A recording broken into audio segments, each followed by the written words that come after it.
Sensation, le MAG. Bonjour à tous, aujourd'hui je reçois Laurent Vastel, maire de Fontenay-aux-Roses, pour parler de la création d'un bioparc à Fontenay-aux-Roses. Bonjour. Bonjour. Alors on va parler, comme je le disais, de la création d'un bioparc à Fontenay-aux-Roses dans le 92. Avant cela, est-ce que vous pouvez nous rappeler ou nous expliquer, pour ceux qui ne connaissent pas, les objectifs de Vallée Sud Grand Paris ? Alors, Vallée Sud Grand Paris est un territoire, donc c'est une association de 11 villes qui a en particulier, dans les compétences juridiques qui lui sont attribuées par la loi, le développement économique. Et donc, l'un de ses objectifs, bien sûr, c'est de favoriser la création d'entreprises sur l'ensemble du territoire. Et alors, comment est né justement le projet du bioparc, et comment est-ce que vous l'avez accueilli au sein de Fontenay-aux-Roses ?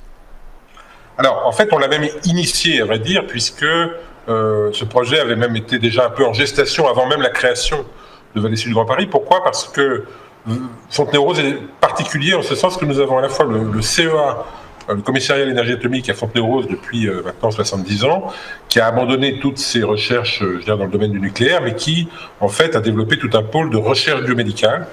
Et nous avons également l'IRSN, c'est l'Institut de radioprotection et de sécurité nucléaire, qui travaille aussi sur les effets des radiations et qui a aussi une importante implantation quasiment sur le même site à côté à Fontenay-aux-Roses.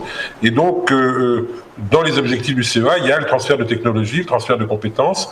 Et donc, il nous paraissait, comme ça a été fait d'ailleurs sur d'autres compétences, notamment dans d'autres grands secteurs comme le laser à Bordeaux, de développer un site qui bénéficie finalement de l'expertise du CEA et d'IRSN en matière de biotechnologie. Est-ce que le besoin le plus flagrant finalement à travers ce projet, c'était de réunir plusieurs entreprises de la santé ?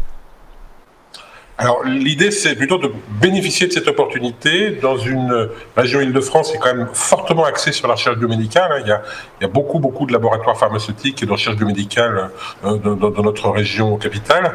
Et donc dans une zone qui est en plus favorable, puisque ni trop éloignée, ni trop proche de Paris, est bien desservie, de favoriser l'implantation d'entreprises innovantes dans le secteur des biotechnologies, c'est-à-dire culture cellulaire, tout ce qui est bioingénierie moléculaire, en fait, qui est l'une des particularités du CEA aujourd'hui. Et alors le bioparc accompagnera donc des entreprises du secteur de la santé.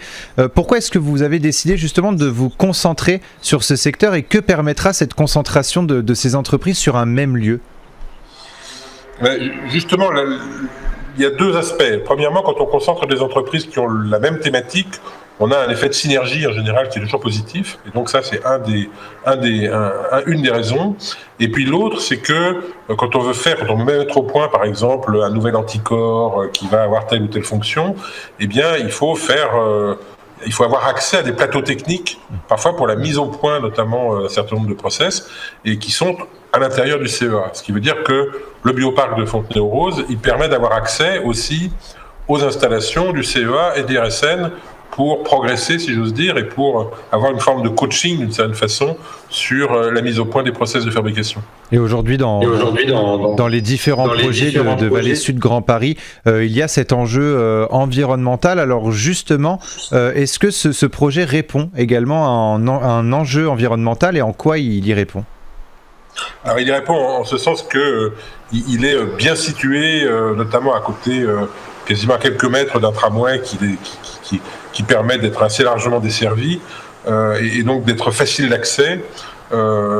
C'est son principal avantage. Accessoirement, les biotechnologies, elles ont par définition une vocation environnementale aussi. On voit bien avec la crise sanitaire aujourd'hui que la recherche dans le domaine virologique, bactériologique, ce sont des recherches qui ont une utilité en tout cas environnementale et sur la santé de nos concitoyens. Et c'était justement un des objectifs de placer ce bioparc à Fontenay-aux-Roses. C'était par rapport au transport en commun, de faciliter finalement l'accès grâce au transport en commun ?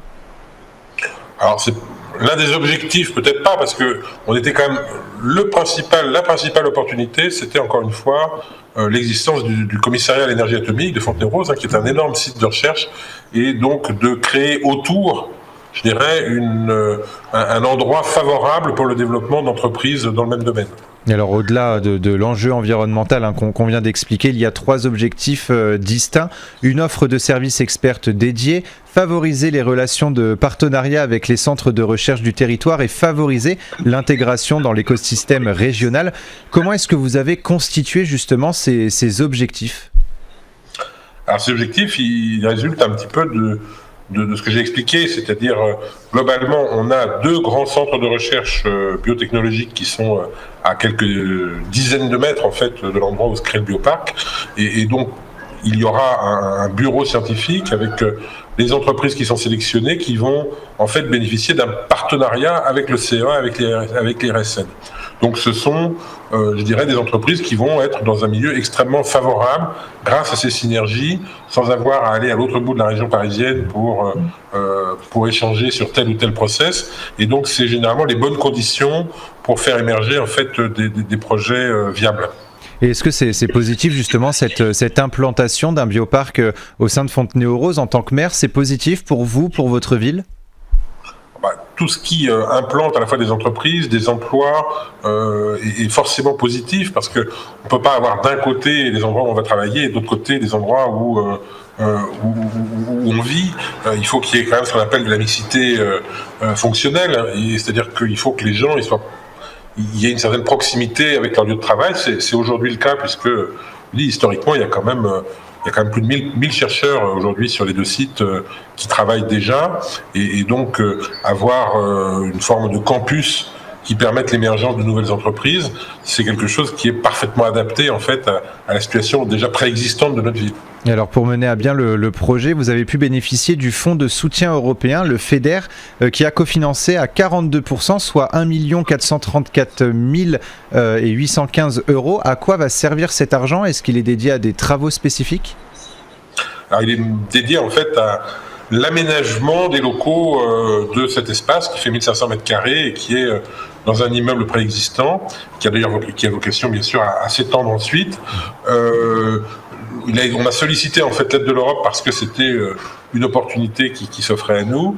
Alors on est très fiers parce que l'Europe est quand même extrêmement exigeante sur la qualité des projets, et on voit bien que ce projet il a je dirais, séduit un petit peu les différentes commissions, parce qu'il est parfaitement intégré déjà à l'existant, tout en faisant un prolongement qui a de bonnes chances d'être performant, quoi.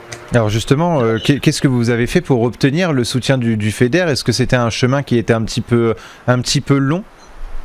Alors c'est un chemin qui est un petit peu long. Il y a un dossier avec un projet qui doit être chiffré, qui a sorti de conditions de temporalité d'ailleurs qui sont extrêmement strictes et d'une grande rigueur.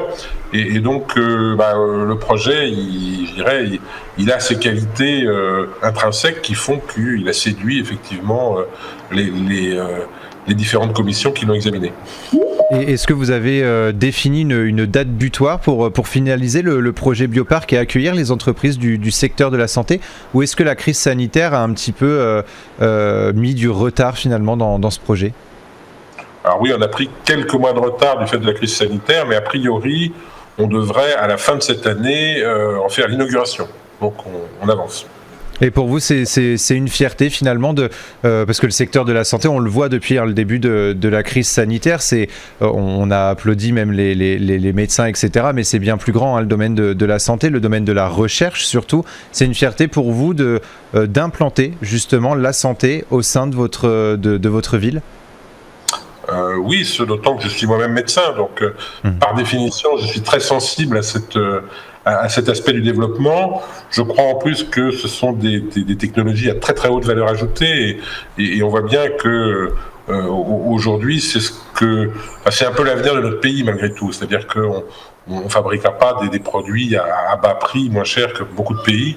Par contre, ces produits de très haute technologie, on a la compétence, on a l'expertise, et donc je crois qu'il faut vraiment miser sur ce niveau véritablement d'expertise et sur le biomédical. Et est-ce que les habitants ont bien pris justement, ont bien accueilli ce projet au sein de Fontenay-aux-Roses? Oui, il n'y a pas eu de... Globalement, les gens sont plutôt assez contents de voir qu'on est un territoire d'innovation avec de la création d'entreprises. On avait créé d'ailleurs il y a 2 ans une structure qui a pour vocation, la maison des entrepreneurs, on appelle ça, c'est-à-dire une structure qui a vocation à accompagner les porteurs de projets. On a déjà accompagné plus d'une 60aine d'entreprises qui ont été créées comme ça, donc on est véritablement un territoire de création d'entreprises. Merci beaucoup Laurent Vastel d'avoir été avec nous sur Sensation. Pour plus d'informations sur le projet, on peut se rendre sur le site valleysud.fr et pour revoir ou réécouter cette émission, rendez-vous sur notre site et application Radio Sensation.